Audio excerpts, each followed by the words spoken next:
Saludos, soy Alfonso Salvador para 1959 Radio. Presentamos Historia de la Literatura, episodio número 20. La poesía del siglo XIV. Juan Ruiz, arcipreste de Hita. Lo poco que sabemos de la vida del arcipreste de Hita se deduce a su obra literaria. Parece que nació en Alcalá de Henares. Sufrió larga prisión por orden del arzobispo de Toledo, don Gil de Albornoz. Como Juan Ruiz declara al fin de su libro, que debió de concluir en la cárcel hacia 1343, tampoco se conoce la fecha de su muerte, ocurrida probablemente antes de 1351, pues en este año ya ocupaba otro su cargo de arcipreste de Hita. El libro del buen amor. Esta única obra del arcipreste es un poema heterogéneo y multiforme, compuesto de diversos elementos predominantemente narrativos, doctrinales y líricos, mezclados sin orden determinado. El conjunto de este inmenso material poético, más de 1700 estrofas, puede reducirse a lo siguiente. A. Elementos narrativos y doctrinales. 1. El relato autobiográfico de las aventuras amorosas del propio arcipreste es una verdadera novela picaresca cuya trama se interrumpe y reanuda arbitrariamente a través de toda la obra para dar cabida a los otros elementos intercalados en ella. 2. Una colección de ejemplos, fábulas o cuentos, además de algunos episodios burlescos, satíricos y alegóricos, como la batalla de Don Carnal y Doña Cuaresma. Pueden incluirse aquí también diversas consideraciones morales a manera de apunte para sus sermones, si es que predicó alguna vez. 3. Elementos clásicos latinos, con influencia no directa de Ovidio, y el episodio de los amores de Don Melón y Doña Endrina, paráfrasis de una comedia latina. B. Elementos líricos. Diversas poesías sagradas, como cántigas o gozos a Nuestra Señora y loores a la Pasión de Cristo. Poesías profanas, como cántigas de serrana y cantares de ciego y de escolares. La fuente de donde proceden estos elementos son principalmente clásicas, cristianas, árabes y francesas, pero la obra revela una asimilación perfecta de toda ella y una unidad de intención y de acción que le prestan un sello individual e inconfundible. La vida y la moral del arcipreste a través de su obra. De obra tan personal no sería difícil extraer la silueta espiritual del autor, mas lo que hay en ella de autobiográfico no aparece claramente definido. Para Menéndez Pelayo, la aventura narradas por el arcipreste son expresiones de acontecimientos vividos por él, aunque deformados idealmente y poetizados.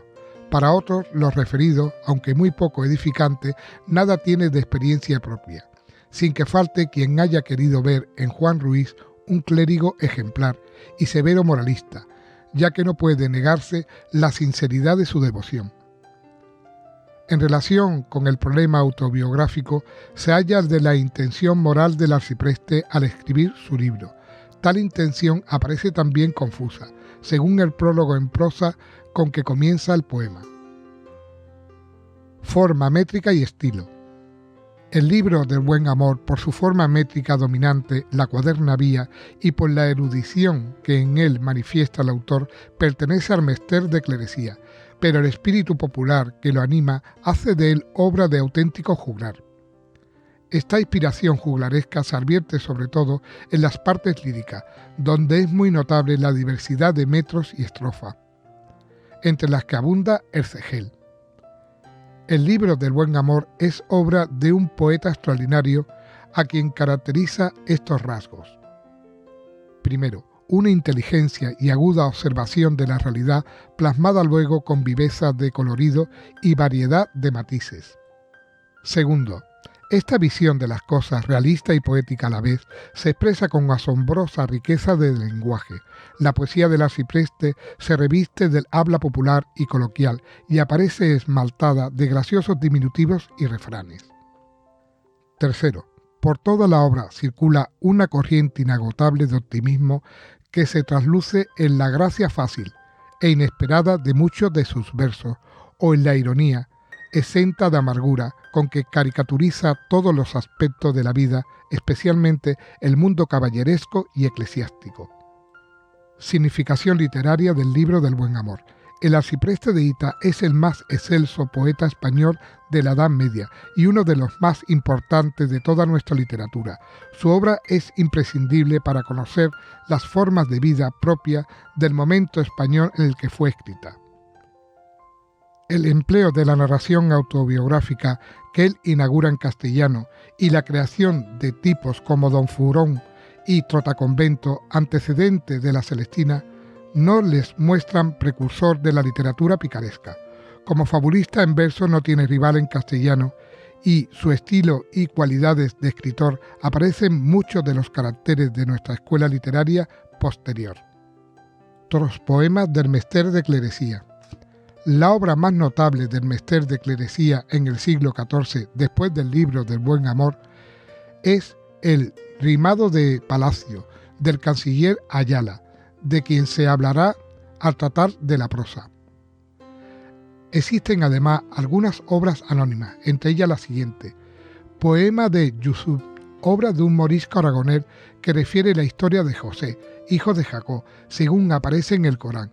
Es la mejor muestra de literatura aljamiada, es decir, escrita en español con caracteres árabes. Vida de San Ildefonso, imitación poco afortunada de Berceo, debida a un poeta anónimo que se dice beneficiado de Úbeda. Libro de Miseria de Onne, obra didáctico-moral carente de valor poético, escrita por un monje o clérigo que, inspirándose en textos bíblicos y profanos, describe con pesimismo las miserias de la vida humana. Poesía didáctico-moral, Don Sem Tov. El rabino de Carrión de los Condes, Don Sem Tov, introdujo en nuestra literatura la poesía nómica o sentenciosa, con sus proverbios morales, dedicados al rey Don Pedro. La obra es un conjunto de 686 cuartetas de versos heptasílabos, cuyo sabio contenido moral, expresado en forma de sentencia, se inspira principalmente en fuentes hebreas y en la propia experiencia. Su estilo muy conciso. Se embellece frecuentemente con originales metáforas y comparaciones de gran valor poético. La poesía épica del siglo XIV. Como un eco tardío de los cantares de gesta, se conservan dos poemas épicos de esta época: El Cantar de Rodrigo o Las Mocedades de Rodrigo, cuyo anónimo autor, un juglar de tierras palestinas, narra episodios de la juventud de Cid. El poema es una muestra de la decadencia de la épica. La personalidad histórica del héroe castellano aparece en él muy deformada. Rodrigo, más que valiente, es un bravucón, pendenciero e insolente, y las hazañas que se le atribuye son de carácter noblesco. En la versificación, algo irregular, predomina el verso de 16 sílabas, que dio origen algo más tarde a la métrica de los romances. El poema es interesante porque la imagen legendaria del Cid que presenta será la que pase luego a los romances y al teatro. El poema de Alfonso Onceno refiere a 2.455 coplas de verso octasílabo, los sucesos del reinado de Alfonso XI a partir del año 1312. Su entusiasmo patriótico, fidelidad histórica y espíritu popular lo relacionan con los poemas del Mester de Juglaría, del que parece la última muestra. Espero que os haya gustado. Muchas gracias por escucharme.